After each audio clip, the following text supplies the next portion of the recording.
guys, it's Edward from True Cubing, and welcome to episode 1 of the Megaminx Road to World Record series, where I document my progress towards getting better at Megaminx and hopefully climbing the ranks in Oceania. To begin with, I'll give a quick impression of what my times were before I started this series. I averaged around 1 minute 2, had a 1 minute 2.89 average in competition, and a 53.77 single. Check it out up here.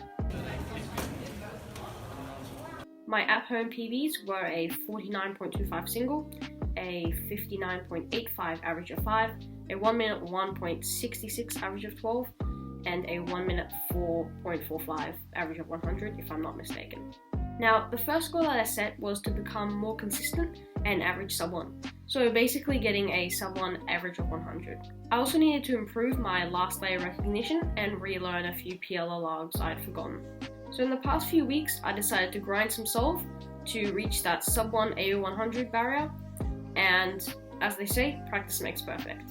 This ended up taking a while, but I eventually got there in around 3 40-minute long sessions. Although I haven't had much time to practice in these past weeks due to school and other stuff. So in the first session, I started off well, dropping my times by more than 5 whole seconds compared to my times with the Galaxy V2 non-magnetic.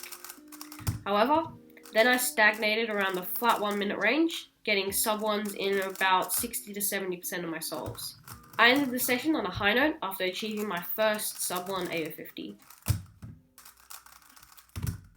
The next week, I started to do a few solves, but I was having a pretty bad day and my times started rising again to the 1 minute 2 mark. So I just got this 49.38. I wasn't recording unfortunately, but somehow I unexpectedly got this really good solve. So I just decided to end the session there after a few dozen solves. In my third session last week, I decided to go for once and for all out to be able to call myself sub-1. My times quickly dropped to around 58 seconds.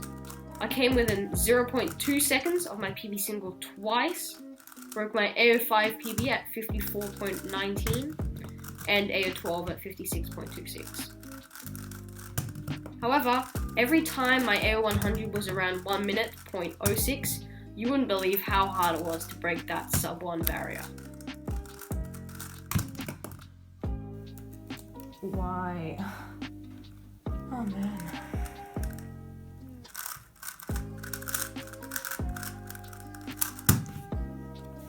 Okay, we're in the same position as before.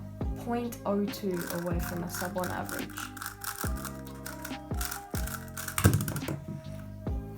Why? Every time.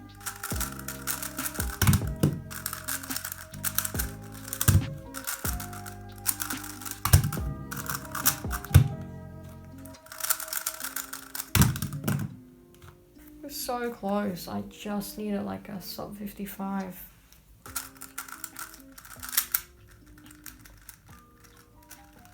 What the hell?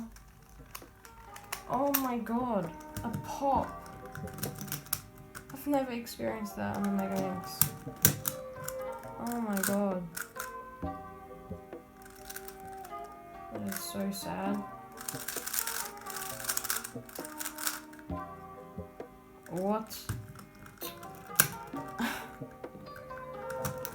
Whoa, this is very bizarre.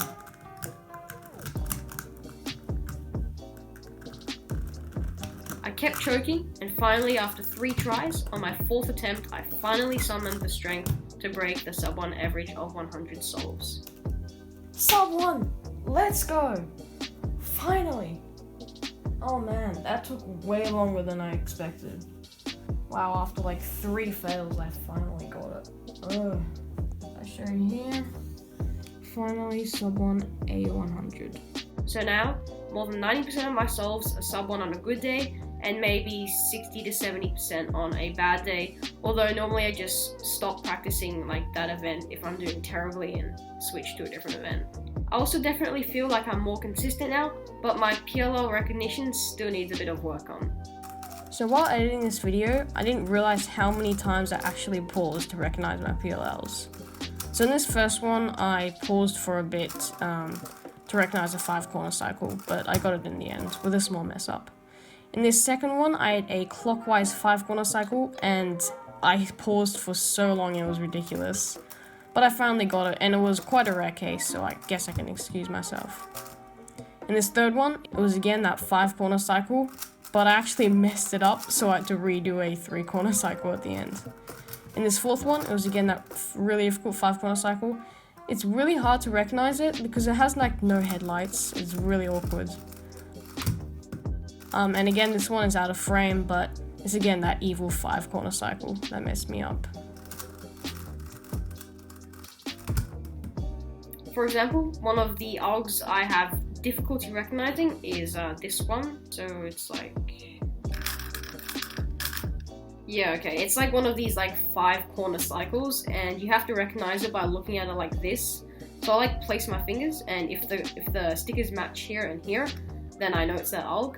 And so once I get to that position, I rotate twice and then perform the ALG. So here I would do something like, so here the colors are matching, and then I'd rotate twice and then perform the ALG, which is already not like the easiest finger trick. It's a bit awkward, but so yeah, those are the sort of things I need to work on in the coming weeks.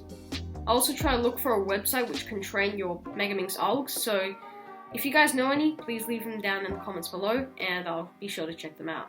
Otherwise, like and subscribe, that would really help us out, and have a great day. We'll see you guys in the next video.